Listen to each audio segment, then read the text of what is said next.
Well, I asked, where's the beef? Let's call this for what this is. Oh my God! They are so hopelessly woke. How dare you? That is the intellectual capital of the left today. Give me a break. You are now watching the Daily Roundup. Good afternoon, ladies and gentlemen. You have tuned into the Daily Roundup on this, a Tuesday, June 6, 2023. I'm David Menzies, and my co-host, well, let me tell you a little bit about my co-host. Folks, do you know that today is Russian Language Day? It is a day in which we honor Alexander Pushkin. He's a Russian poet who is considered the father of modern Russian literature. Well, my friend does not celebrate this day because she does not know in the Russian language the rhyming couplet to Hickory Dickory Dock. Oh, she is the she-devil with a spatula. She is the Khaleesi of the greater Coburg area. She is Tamara Ugolini. Well, thanks, David. And did you know that Tamara is apparently a Russian name? I have no Russian background or ethnic ties, but yeah, apparently Tamara is a name that comes from Russia, and it means palm tree. No kidding. Yeah, so there you go. Well, I do have a tie, I guess, somehow. And you know what, Tamara, before we take care of business, I got to tell you, folks, my most recent issue of Motor Trend arrived. It is the Farewell Dodge Challenger. It is unbelievable. It's the Demon 170, 1,025 horsepower. A couple of things.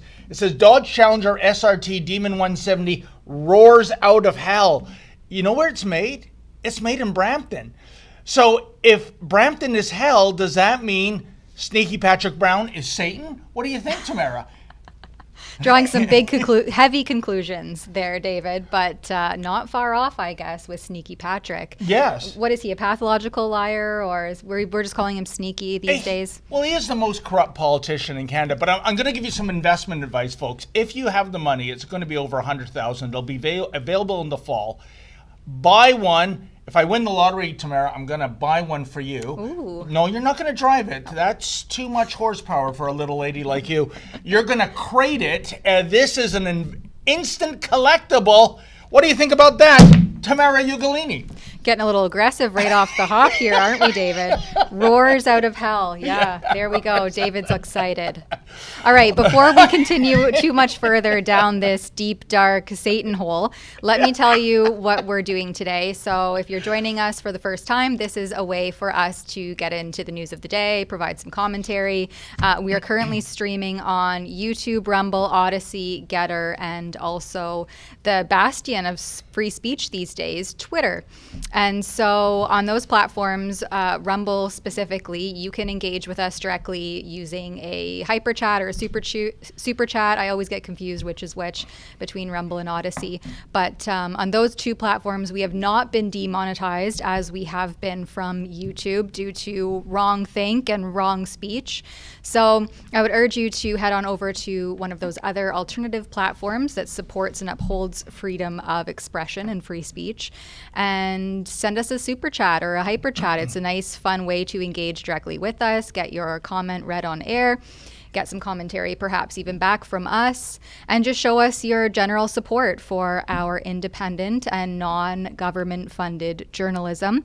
Helps us keep the lights on, and as you can see, fund our endeavors by giving you professional studio space. We have this new studio. It's my second time hosting in it. It smells nice and fresh, and it's nice and bright. Oh.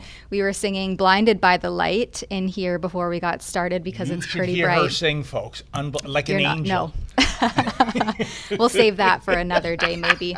So the first news item that we have on the docket is the special rapporteur, David Johnston, who we know is conflict of interest riddled person responsible and appointed by the Justin Trudeau Liberals, by Justin Trudeau himself, a close-knit family friend, who's been tasked to investigate allegations of foreign interference, and primarily from the Chinese Communist Party, who himself has pretty close ties to China. Oops. Who would have thought that Trudeau would appoint someone so riddled with conflicts of interest to investigate himself. But we have a little video here to share with you of this special rapporteur and what he had to say in a committee meeting, I think just earlier today. Public inquiries on the Public Inquiries Act are very difficult tools to use for something whose job is to shed light on situations, particularly situations of negligent responsibility and so on, because they are led by lawyers with cross-examination. They have difficulty getting at information that is classified, can't do that in public, are very expensive, are very time-consuming, and often do not result in providing the light. What we have hoped to do, of course, in the 5 remaining months of our mandate is to do exactly that, to have public hearings on matters that are not part of the classified information. And I think we may recall an earlier inquiry. It was the MacDonald Commission that led into the creation of the CSIS Act to take over the responsibilities for foreign interference from the RCMP. That commission was 5 years in its work to completion.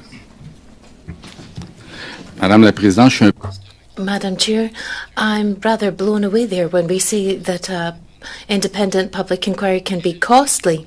What is the price tag on democracy? What is the value of democracy? We're here, we've got two parties that are neck and neck in the polls where certain ridings can decide on the colour of the government. And now I'm being told that it can be costly to shed light on this because people, of course, agree upon the fact that the only way in which we can shed light on this situation is by holding an independent public inquiry. Yes, it can take time, but we can live for a long time in the darkness if we don't do anything. And that's not a better approach. So when Mr. Johnston, full respect, of course, for Mr. Johnston, but when he says to me that there are certain elements that are classified that we cannot bring out into the daylight, would that be worse where we had 3 secret services involved in the Aurora inquiry that were actually involved in this inquiry? So why would it be worse this time compared to what we had with the Aurora case inquiry? You know, Tamara, first of all, I love how these liberals, and that's what David Johnston is, I love how they play the fiscal conservative card when it comes to costs, when it helps their cause. For example, when Blackface said back in 2016, we're going to pay Omar Khadr $10.5 million, because you know what, to fight this out in the courts, that's going to be in the tens of millions. Suddenly this government that spends in a way that would make a drunken sailor blush, suddenly he's worried about the nickels and dimes, so we give this murderous Islamist terrorist a nice 8-figure payday. Unbelievable. And then we have David Johnston saying, well, it's going to take a long time, it's a little costly. Well, first of all, yeah, it's going to be costly and going to take a long time, because you know what? Our democracy is at stake here. Mm-hmm. And you mentioned in the introduction, you know, one of the reasons to doubt this gentleman is the conflict of interest. He is a close Trudeau family friend. Blackface should never have asked him to be the special rapporteur, and once asked, he should have said, Mr. Prime Minister, with all due respect, due to even the semblance of a conflict of interest, I've got to turn this down. But that, what he delivered in his role as special rapporteur was a complete whitewash. And secondly, he obviously did not take very seriously the likes of other MPs, opposition MPs, including the former Conservative leader, Aaron O'Toole, having their campaigns interfered with. Thirdly, David Johnston, he might be many things. He is not an expert in foreign affairs nor foreign interference. He's not qualified for this role. I could go on, links to the Trudeau Foundation, the fact that his daughters went to universities in China. This guy stinks. And if I hear one more time from mainstream media the phrase, whose reputation is beyond reproach, such as Andrew Coyne, the most boring columnist in Canada working for the Globe and Mail, calling out Pierre Poilievre for personal attacks on Mr. Johnston. Yeah, why is that, Andrew? Is that because I believe it's your cousin gave birth to Pierre Elliott Trudeau's love child? So you're kind of like blood related to the blackface regime yourself? Give me a break. What do you say, Tamara? Yeah, I mean, the conflicts of interest with this individual are just glaring. And what I'd like to point out is a really succinct, well, it's not quite succinct, it's very lengthy, but a tweet by Andrew Hayes. And he points out, how many questions does he list here? There's 21 questions he would love to pose to this special rapporteur. And it's all about his connections to China, including things like his 3 children that went to various Chinese institutions, universities, and whether or not they received grants or funding or special acknowledgement. I'm not going to go into and read this entire tweet because it is quite long, but there are 21 separate questions here that highlight the various ways in which David Johnston is intertwined with Beijing. And I would assume the Chinese Communist Party or the People's Republic of China. And that is obviously a glaring concern as he has been tasked with investigating allegations of foreign interference. And then there's also the point here about money, and he's, I guess, trying all of a sudden to be fiscally responsible as a Liberal, and we know that they're traditionally not fiscally responsible. But David Johnston is being paid on a part-time basis. This is an article that comes from CTV about 2 months ago in April. And it states here that he is being paid on a part-time basis from between March 15th and December 12th of this year. This is just under the heading part-time and what costs will be covered, just a little bit more down in the article. If we could keep scrolling. It states that that his per diem pay, so per day pay, is within the range of $1,400 to $1,600 per day for his crucial role as special rapporteur. And I wonder how that would compare if we were to do a cost comparison to doing a full public inquiry and contrast it with the amount of time and money wasted that went to Rapporteur Johnston's crucial engagement. Yeah, really. I mean, why doesn't, by the way, you called him Rapporteur Johnston. He's a special rapporteur. I forgot the special denotion. He's not some garden variety rapporteur. He's not some off-the-shelf rapporteur. This guy is, tailor-made. You're right. And if he's so concerned about costs, why doesn't he just do his work for minimum wage? I know he's... Or volunteer. Yeah, how about that? He's so special. Oh, no, we're not that concerned about fiscal responsibility. Not a chance. But we do have another clip. It's David Johnston wringing his hands as he whines about the attacks on his quote, integrity and independence, end quote. You know what, Mr. Johnston? Your integrity and independence, they've already sailed away. Those ships are gone. They ain't coming back. We've seen your true colors. But let's listen to the great special rapporteur in his own whiny words. Before I conclude, I think it important that I acknowledge the motion passed last week in the House of Commons. I have deep respect for the House of Commons and for its right to express an opinion on my work. I have heard clearly the disagreement with my recommendations not to call a public inquiry, as well as allegations about my integrity and my independence. These allegations are, put simply, false, and the decision to repeat them does not make them true. The issue of foreign interference deserves serious and robust debate. I will continue to invite disagreement on my recommendations, but will not be deterred from completing my work. I would respectfully remind this committee and all Canadians that I have not simply asked you to take me at my word. Experts and parliamentarians with the necessary security clearance will be able to review not only my work, but also the detailed intelligence on which it's based. Should NSICOP, NSIRA, and opposition leaders disagree with my conclusions, I have asked them to say so publicly, which they are very much permitted to do. Unbelievable. I mean, Tamara, what part of conflict of interest does this revered special rapporteur not get?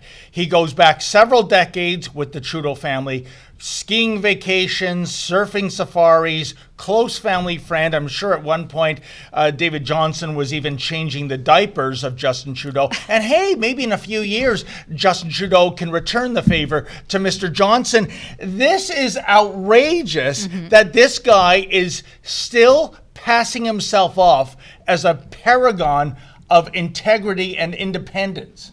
The craziest part about what he said there is that they're continuing to evade democracy, right? A motion passed in the House of Commons. That's our democracy at work. That is the votes that are our democratic process literally in process, happening in real time. And Johnston is evading democracy alongside Justin Trudeau, who chooses not to move forward with a full public inquiry, just as they have been accused of doing by Chinese interference in our democracy. So the evasion of democracy and the democratic process continues by these two individuals who are supposed to be investigating themselves, essentially.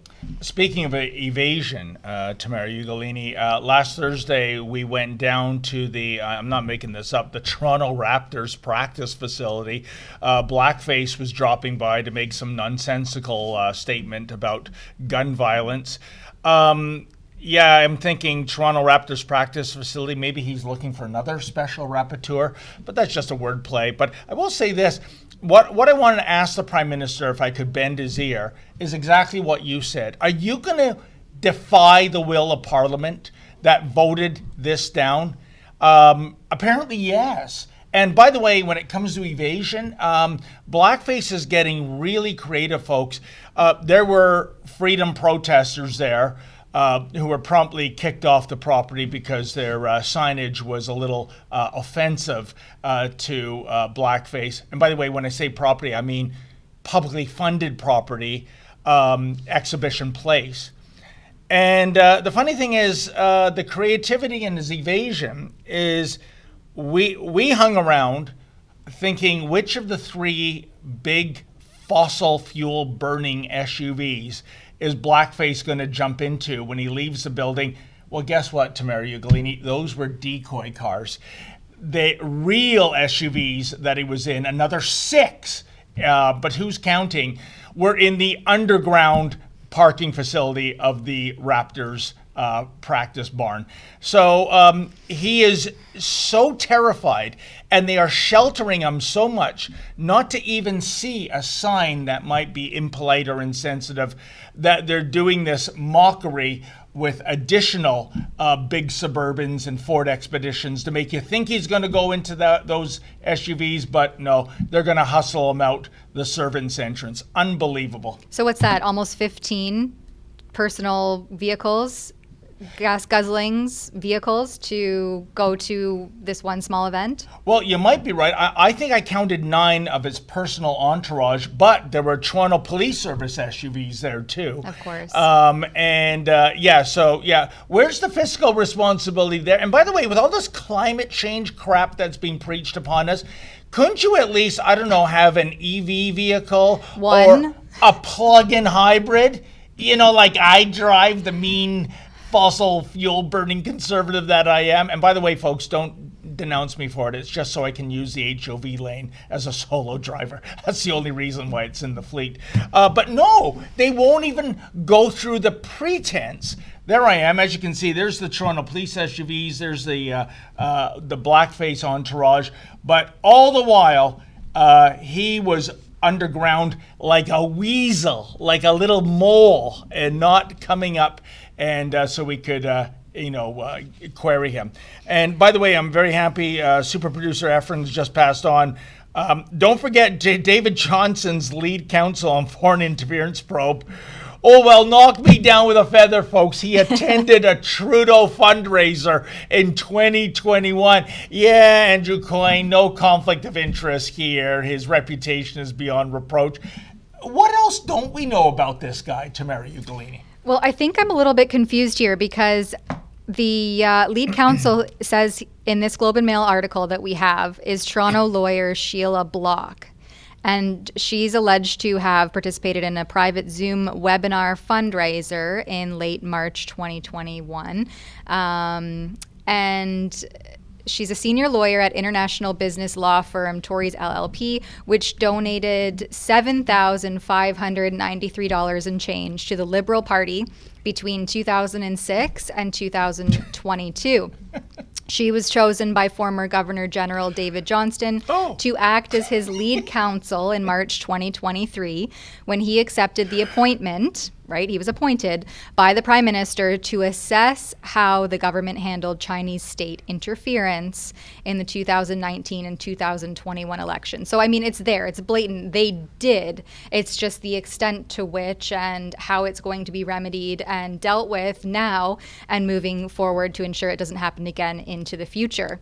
Wow. But there was one thing here, what a mess, Miss Dawson said in an interview. Like, quite literally, this is Canada's democracy. What a mess.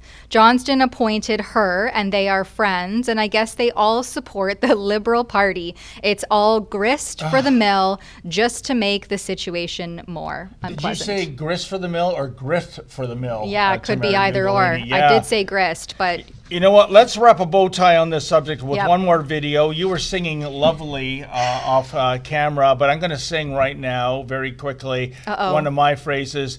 Send in the clowns. There ought to be clowns. And that's the intro for, Jagmeet Singh, the biggest bozo on Parliament Hill, because people are kind of wondering still, Jagmeet, why is it that you're pushing for Johnson to resign, but still propping up the blackface Liberals? Let's hear him in his own words. How do you strike the balance, or how do you explain to voters why you are both pushing for David Johnston to resign, why you take it so seriously that you're the one appearing at committee, but at the same time that you still support the government overall and want this government to continue?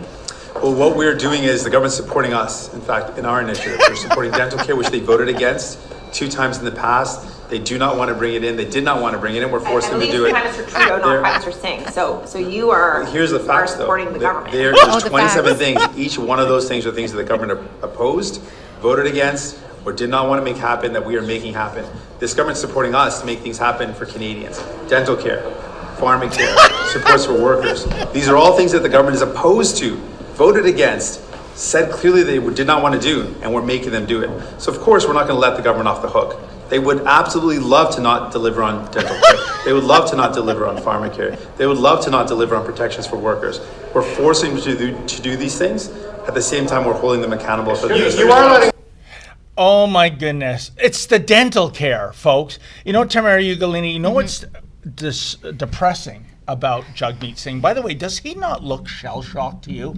It's like, oh my God, they're asking me more questions about my integrity and my morals and my ethics. You know, how often do I have to prop up this regime? Why won't they leave me alone? But here it is. I think under this man, the NDP is no longer a relevant party. His leadership has been abysmal. The blackface Liberals are eating the NDP's lunch in terms of how far left they've gone. And I'll tell you why this is a bad thing, folks. I predict right now, we don't know when the election will be. I doubt it's this year. Likely 2024. Has to be by 2025. But I think this NDP party under Jagmeet Singh is going to be decimated. And you know what? That's not a good thing if you want regime change. If you're a Conservative supporter, you want a strong NDP. You want the Liberals and the NDP clawing at each other, splitting votes, having Conservatives go up the middle. I don't think that's going to happen whenever this election is. I think with his mismanagement, with his greed, and I say greed, folks, because coincidentally, guess what? If Jagmeet can rag the puck until 2025, his pension kicks in. That's exactly 6 years as an MP. By the way, I predict he's going to lose his seat What say you, Tamara Ugolini? Well, the whole point in a democracy to have opposition parties is so that each party can hold the other one to account, not collude and work in unison to achieve their separate but similarly minded goals. And so what Singh is essentially saying is, we don't really care about democracy as long as we get some of our goals pushed through and ran through Parliament by this unofficial coalition that they have with the Liberal government. And so it seems like they don't care about any of these allegations and whether or not the Liberals are sitting in their seats by way of true democratic process or if it was a result of lobbying and interference by Beijing. And instead of holding their feet to the fire on that, they'll say all these talking points, but when it comes down to it in the House of Commons, they're going to back the Liberals because the Liberals continue to back them. And so it's like this vicious cycle that I don't know how we're ever going to get out of unless they call an election and pull their support for the Liberals. And you know what, Tamara? I don't think that's going to happen because of the pension, but my heartfelt wish, in addition to winning $70 million tonight in Lotto Max, so I can buy you that Dodge Challenger. Yes, looking forward to it. What are you going to buy me if you win? Well, aren't you putting me on the spot now? I sure am. But anyway, here's my heartfelt wish that Blackface does pull the trigger on an election next year, cheating Jagmeet Singh by just 12 lousy months, that full pension. And wouldn't that just be so lovely that for all his loyalty in propping up Blackface does a Brutus knife in the back in Julius Caesar kind of move and burns him in terms of the pension, which, make no mistake, folks, that's the real ostensible policy reason for Jagmeet propping up Trudeau. But there you go. So there you have it. You were singing off camera. I was singing on camera. For Singh, his song, when the election is called, well, it's going to be that little Queen ditty, Another One Bites the Dust. Why don't we take an ad break and we'll carry on with, Elon Musk is back in the news. Here's someone that I have greater and greater admiration for with every passing day. Check out this ad, folks. Canadians for Truth proudly presents An Evening with Sarah Palin. Get ready for an incredible evening, Sunday, June 18th, 2023. Former Alaska Governor and Vice Presidential candidate Sarah Palin's remarkable journey and steadfast dedication to speaking up when it's easier to stay silent are just a few of the many reasons you'll want to hear from her. This event will be hosted by Olympians Theo Fleury and Jamie Soleil and promises to provide valuable insights, inspiration, and entertainment. The show starts at 7 p.m. at the Grey Eagle Event Center in Calgary, Alberta. But act now, because tickets for this will not last. Living with spike protein in a post-pandemic world is something we all have to grapple with, whether you've had the virus, you've been vaccinated yourself, or if you're around those who were. The wellness company's Spike Support Formula is a daily supplement that can help you feel your best and then stay that way. Go to twccanada.health to get back to that pre-pandemic feeling with Spike Support. Use coupon code REBEL to save 10% off these doctor-formulated products, which are rooted in science. And for a limited time, your first month's membership is only 99 cents. That's twccanada.health, coupon code REBEL at checkout. It's time to put your wellness back in the driver's seat. So I wanted to point out that Canadians for Truth event that they're hosting. If you're not familiar, Canadians for Truth is a non-profit organization that's founded on the principles, obviously, of truth, freedom, and justice. And they'll be hosting this event, Fire and Ice, with Theo and Jamie, with Sarah Palin. And it's called a Canadians for Truth production. And they will sit down with Sarah Palin to talk about everything from personal stories, social issues, education, to energy. And they call it an informative and inspirational evening. So that's happening, as Sheila pointed out in that quick advertisement, on June 18th from 7 to 9:30 p.m. In Calgary. So if you're in the area and you would like to go and check it out, it does sound like it'll be an interesting event. Sarah Palin, she's not without controversy, but hear what she has to say. America's number 1 hockey mom. Are you a hockey mom, That's right. Tamara Ugolini? I guess in training, I did play hockey throughout you high played school. hockey. You mean surprisingly, ringette, right? no, not No, ringette. hockey? Okay. No.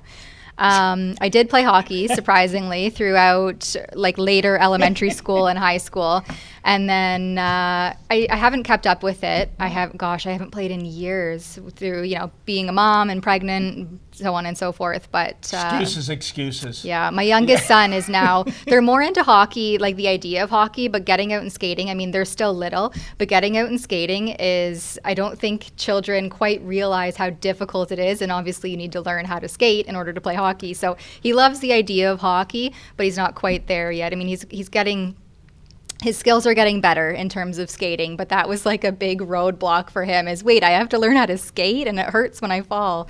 So that's why I love Tamara Ugolini, folks. She is full of such great sporting advice. Learn to skate before you pick up the game of hockey. What position did you play, by the way? I was a left winger, even though I shoot right. Wow, Yeah. That's pretty rare. They threw me in the net once. That was really fun. I basically just stood there.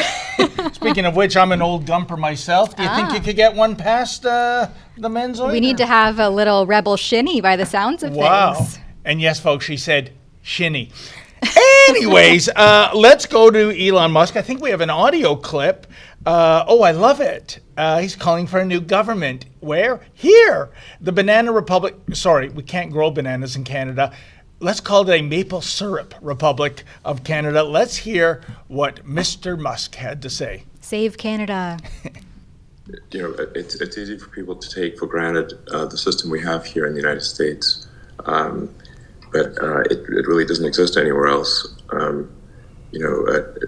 even in say, Canada. I'm half Canadian, and you don't have the free speech rights in Canada that you have in the United States. Perhaps a new government in Canada at some point will enact those rights because it's incredibly important.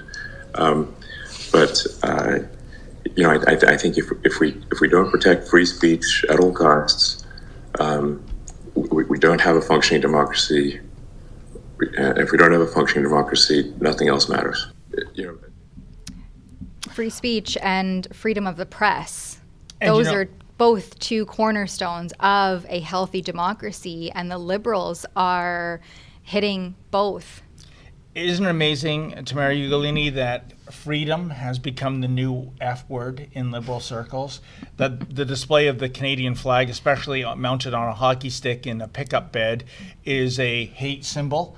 And look at this. Someone just sent me this 13 minutes ago. Well, Rachel Gilmore just tweeted, quote, Elon Musk's attempt to make money off Twitter have destroyed an anti-harassment app that many users relied on, end quote. Yeah, thank you, Rachel Gilmore. That's the former blouse-challenged reporter at Global News. Not even Global could put up with her nonsense. You know what, Rachel? You know what's the difference between you and Elon Musk? One of you has a job.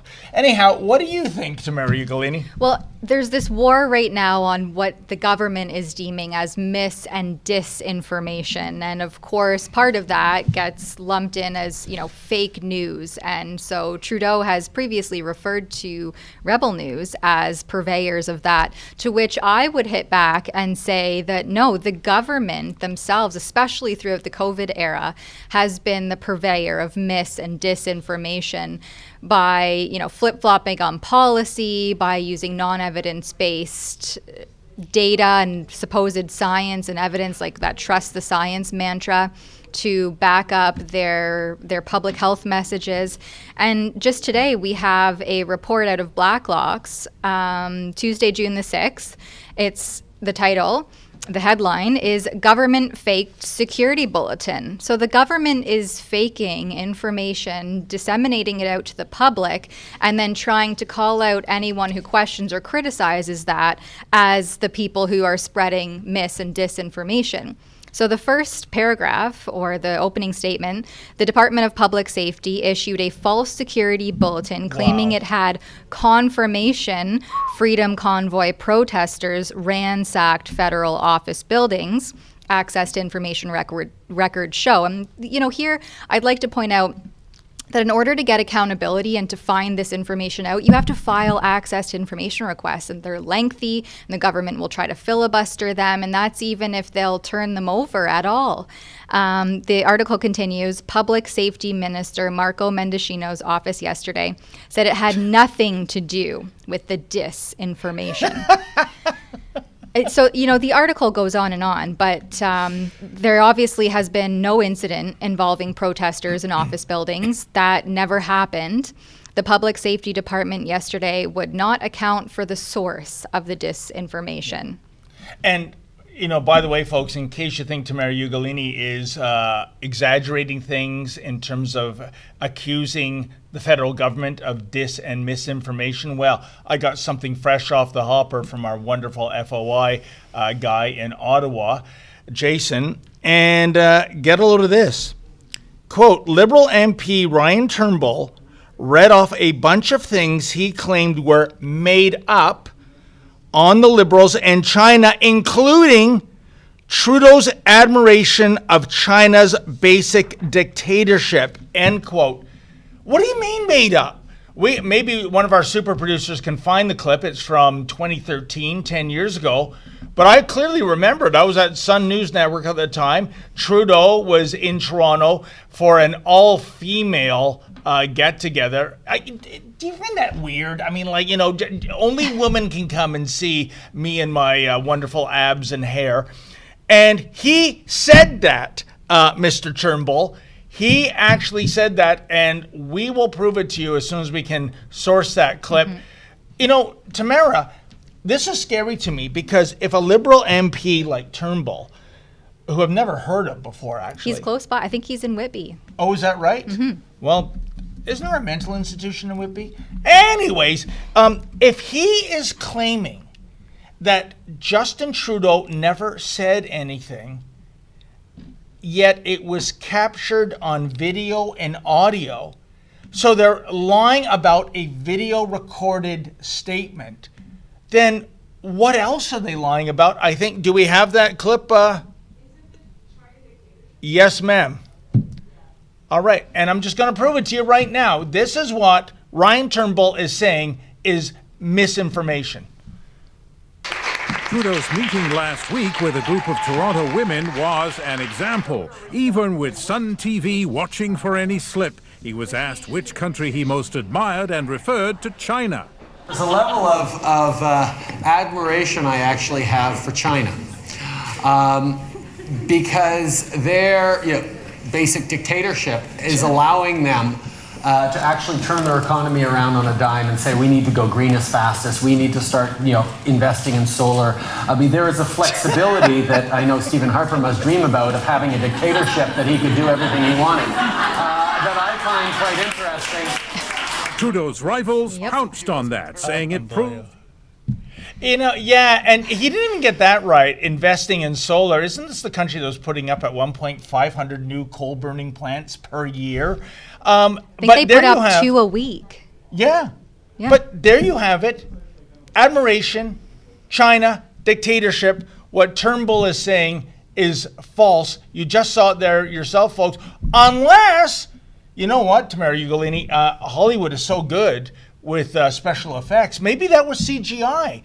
Maybe some mean conservatives went to George Lucas's company, Industrial Light and Magic, and said, can you, maybe use artificial intelligence and make it look like a Trudeau of 10 years ago said he admired the basic dictatorship of China? Is that it? I mean, I don't know about you, but I think it was, 1993 when Jurassic Park came out, when that T-Rex started chasing that. I jumped out of my seat, Tamara Ugolini. I mean, that's how realistic it was. I didn't even have my 3D glasses on. So maybe that's what Mr. Turnbull is referring to. It's all fake special effects. Don't give these far-left extremists any ideas. We're really going down that far-left conspiracy rabbit hole now, but I wouldn't put it past them at this point. And before we move on, I wanted to just throw to this next article, also from Blacklock's reporter, where they call for a mandate to label the CBC as mouthpiece, as a government mouthpiece. So the Privy Council, in an Access to Information memo, proposed a legal requirement that the CBC broadcast government messaging in a national, quote unquote, national crisis. Cabinet aides complained they had to buy advertising during the pandemic. And so given this information that the CBC has been required legally to broadcast government messaging as it pertains to a national crisis, which we just lived through for the last 3 years, and arguably it will be ongoing, then we should mandate it as a state broadcaster, as a state mouthpiece. I don't see why that's controversial. This is quite literally what is happening right now in our country.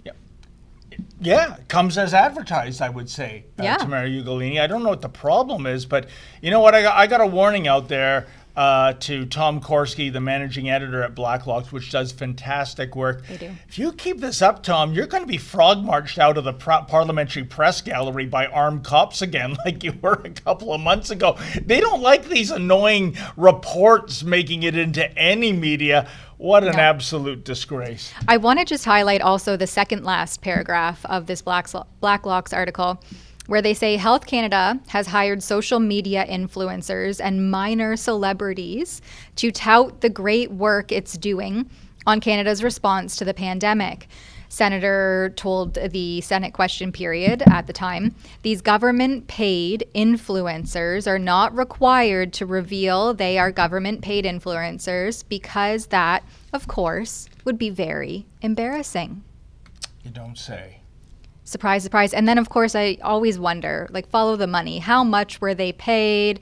What were the contracts? What did they entail? So maybe that's a story for another Access to Information request. For sure. Now, something that's getting a lot of oxygen, and well it should, Tamara Ugolini, is this outrageous move by Corrections Canada to have Paul Bernardo, a serial killer, serial rapist, basically a horrible animal. Actually, I need to rephrase that. All the animals I've ever met in the animal kingdom, they wouldn't do what Bernardo did.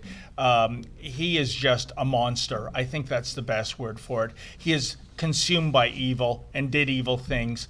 And he killed schoolgirls and he raped so many women. And for some reason, this monster, Corrections Canada thought that we're going to move him from a maximum security prison, namely Millhaven. He began his sentence at Kingston until they shuttered that facility, to a medium security. And if you think that's a jail, it's more like a condo development, folks. That's where your felons are residing in Canada these days. I want to just say, if we can source those clips, Doug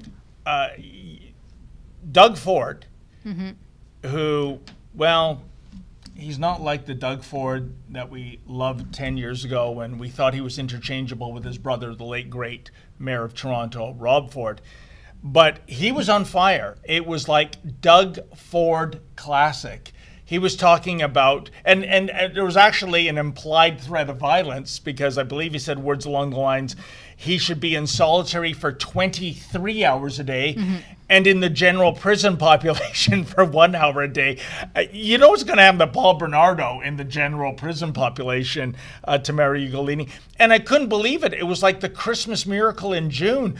I'm listening to Marco Mendicino in the House of Commons, who was blowing a gasket over this transfer, how this is a slap in the face to the Mahaffey and French families who lost their young daughters to this despicable creep.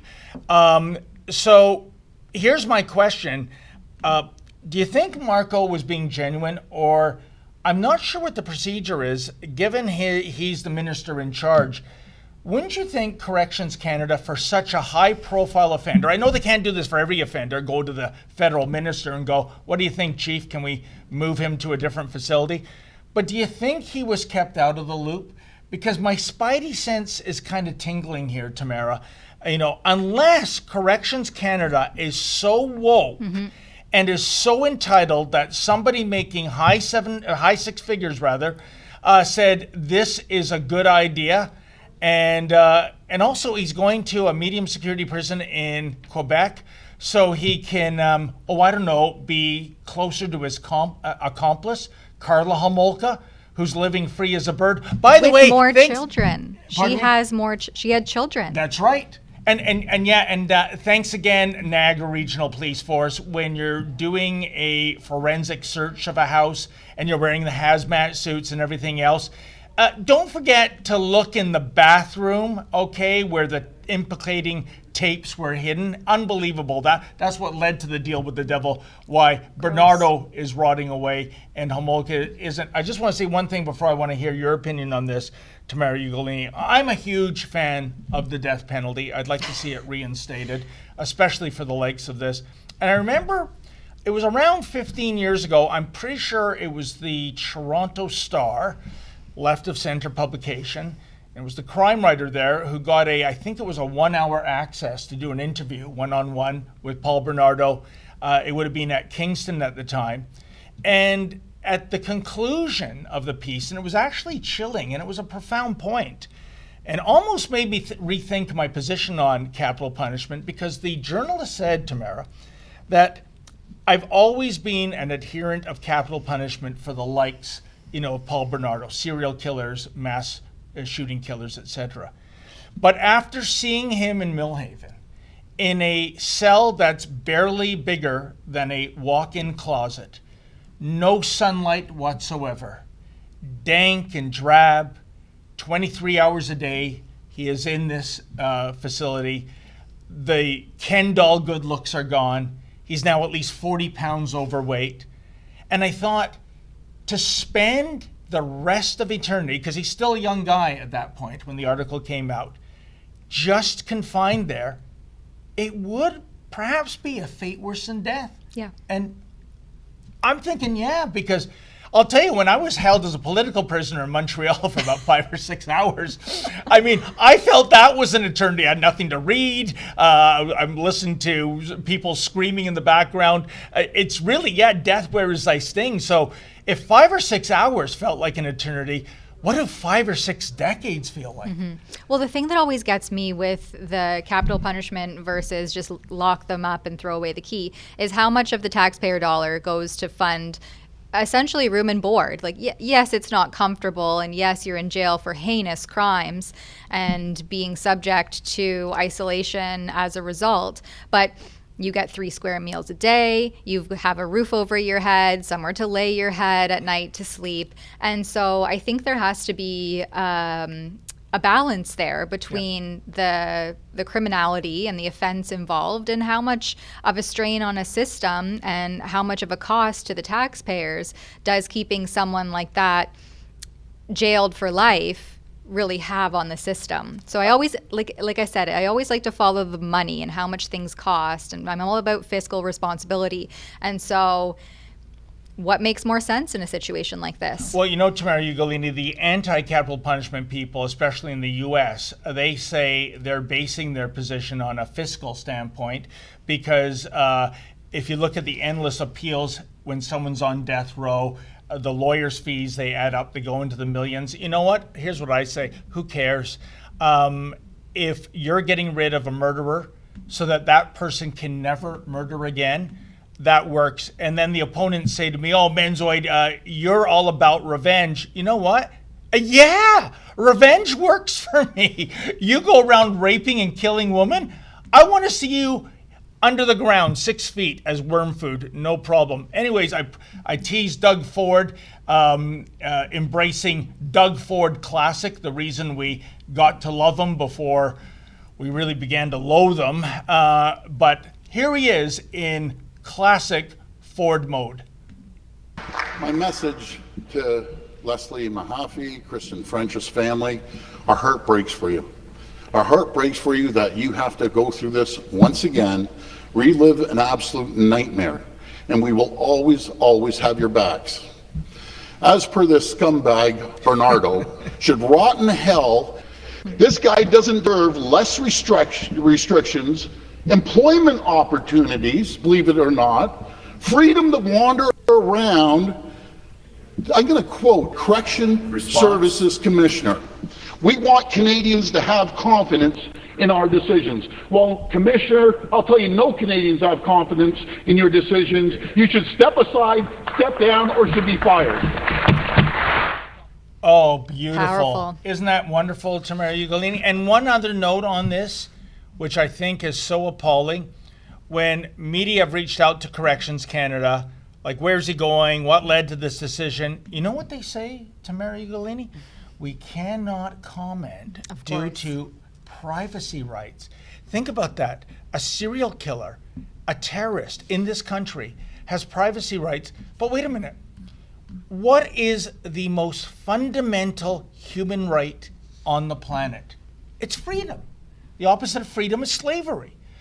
When you are a Paul Bernardo, we have taken away your most fundamental human right of freedom, but somehow you're still entitled to privacy?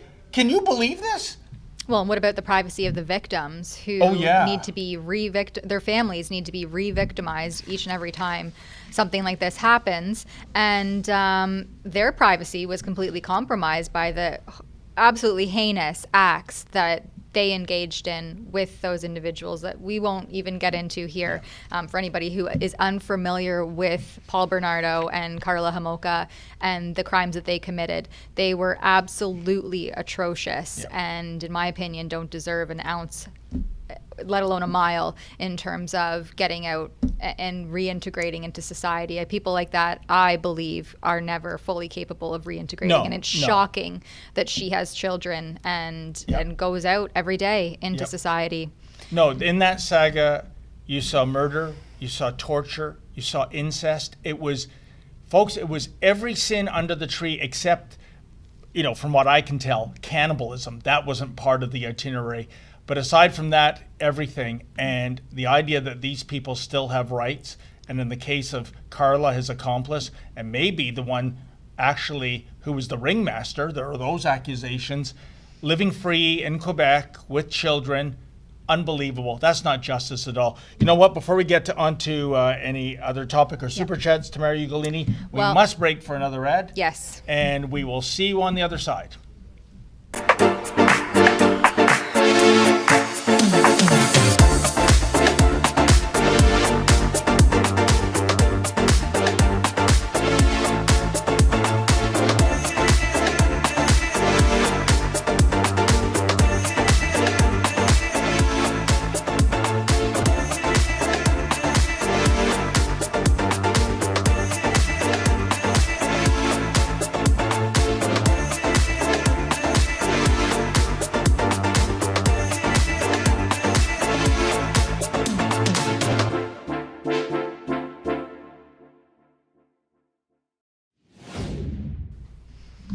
All right, this next story comes out of Ottawa and comes from an article from True North.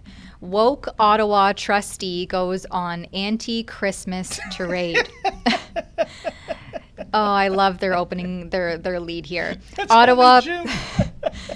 And what else can this enraged hypochondriac really be mad about? I think Sheila is going to have a full report on this, so we won't get too nitty-gritty into the weeds on it. But the Ottawa Public School trustee and renowned mask enthusiast, Dr. Nili Kaplan-Myrth, is back in the news, this time for going on an anti-Christmas tirade. And Ely from True North shares some of the tweets. But she said that the city of Ottawa should not provide extra garbage allowance during the Christmas season because it should not be a free pass to consume and produce excess waste. Talk about the Grinch that's trying to steal Christmas here. Wait a minute. You mean in terms of picking up Christmas trees after? I guess the boxes and the wrapping. It's all the Christmas fixings and the waste that happens as a result of consumerism that Nili Kaplan-Myrth has an issue with, I guess. See, because the way I was reading that, and you might be right, because, you know, there are these so-called environmentalists who are against the idea of us chopping down an evergreen tree to have as a Christmas tree for a couple of weeks and then jettisoning it. What's the alternative, guys? Remember, you're supposed to be anti-plastic. So the artificial trees of yesteryear, once you start throwing those out, guess what? Unlike a real evergreen tree, they don't degrade in landfill. They're part of that thing you're trying to make our lives miserable with in terms of getting rid of plastic straws and plastic spoons and plastic bags. And, I thought that's the road she was going down. Kind of the trying to have it both ways in terms of environmentalism and trees. But like, why is she doing this and doing this in the month of June? And Tamara Ugolini, when we get the full report of her, are we going to find out finally how many cats she owns? Yeah, really. Oh, and just how terrified and coward she is, living in her house, never leaving, and wearing her mask on Zoom calls. But Zoom calls? Yeah. Oh, yeah. She was on TVO's Steve Paikin back, I guess that was back in the fall of 2022. I did a whole report on it where she just became completely unhinged with Matt Strauss, the former medical officer of health in Haldimand, Norfolk, I believe is the jurisdiction that he was serving at the time. She called him like an ableist, far right, something, probably extremist, for simply saying things like mask mandates do psychological harm to children, and we should end the public health mandates that are harming our children, and things along this line, and condemning lockdowns and so on and so forth.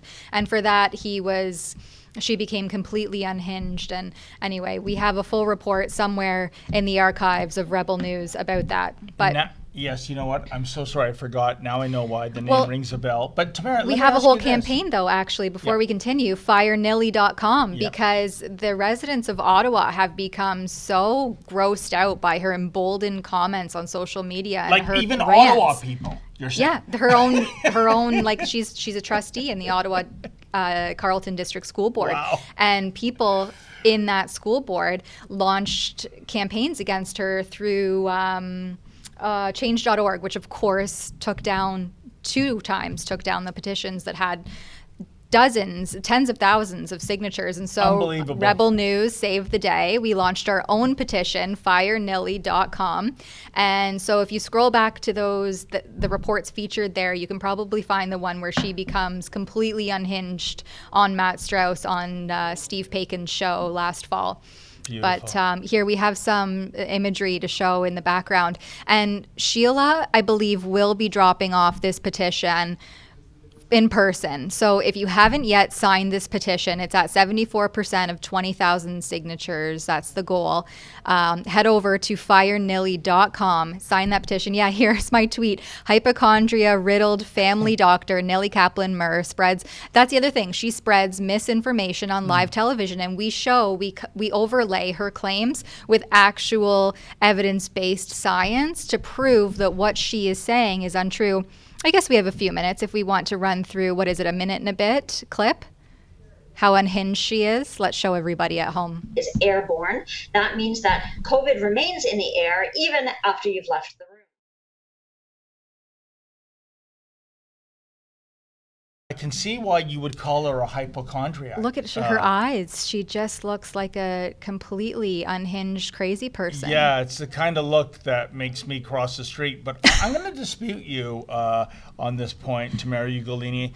I don't think she's a hypochondriac. I really believe that she and the majority of people we see out there, especially when they're on a Zoom call or they're driving alone and they are wearing a mask or two, this is no longer about COVID. This is not about the coronavirus. This is not about a pandemic. This is a political statement.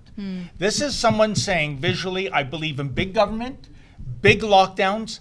I like to be told what to do, and I'm going to tell you what to do. That's what someone in June of 2023 wearing a mask is really conveying. They're not worried about getting sick. Yeah, that's a really good point. And imagine this was your family doctor. I mean... Oh, do you want to talk about a certain family doctor? No. We will not go there, but... That's a 5 coupon ride, that story. Oh, folks, I don't want to embarrass Tamara Ugolini, but let's just say we know of a doctor. I can't go any further because it would out her, but it's spectacular. It's not far off, sadly. happens to be anyway. All right, let's show this clip of Nili. We're running out of time. Okay. Oh, it's not loading properly. Loading properly. Well, anyway, you go to firenili.com. It's there. You can check out the clip on your own. But this comes, you asked why she was doing this. I guess the city of Ottawa, which she's a school board council or trustee. She's not affiliated with the city of Ottawa, but of course Nili has to get her tentacles, her woke tentacles into every little flavor of the day. So she's trying to confirm or reform the garbage collection in the city of Ottawa because the city's looking to adopt a pay-as-you-throw system in which residents would be given, and this is according to the True North article, in which residents would be given 55 garbage tags per year to attach to garbage bags, and then you would have to purchase each additional tag for $3 each if you go up above 55 tags per year. You know what? In Northumberland County, where I live, we pay for garbage like that. We're not given any free passes. We don't get 55 garbage bags for free. We pay, and I think it's up to $4 a tag now. Each week you have to put a bag tag on your garbage and the county collects it. But if you don't, then they don't take your garbage. Yeah, and I can tell you what's ultimately going to happen, Tamara Ugolini. I'm going to make an amazing Kreskin-like prediction. And I feel for the gas station community. People are just going to have little bags of garbage, not big green or black ones, and they're going to keep it in the trunk. And next time they go for a fill up, they're going to just plop that garbage in the gas station, depots. I think it's already happening. You do this. I mean, people are so beleaguered with the cost of living, high interest rates, mortgages coming due, and you're going to tax them on garbage now? I mean, what kind of garbage is that? Literal garbage. All right. Well, we are 2:01 and we hit all the points for today. I don't think we have any super chats, sadly. I know. How disappointing. I'm very disappointed with you, audience. Very disappointed. And it's a Tamara Tuesday, no less. She came all the way in from the Coburg area, and not one of you had the decency. Do you think I'm guilting them yet? Right. I think they're just shaking in their boots right now. Oh, no. David's disappointed in me. Oh, well, you win some, you lose some. Hey, folks, thank you so much for tuning in, nevertheless, and thank you to our super producers, Efron and Olivia, and of course, my beloved co-host, Tamara Ugolini. I will not be back here tomorrow. I'm on assignment, so I don't know which Rebel News reporters will be here, but I'm sure it's going to be a jolly good show indeed. In the meantime, as always, stay safe and stay sane.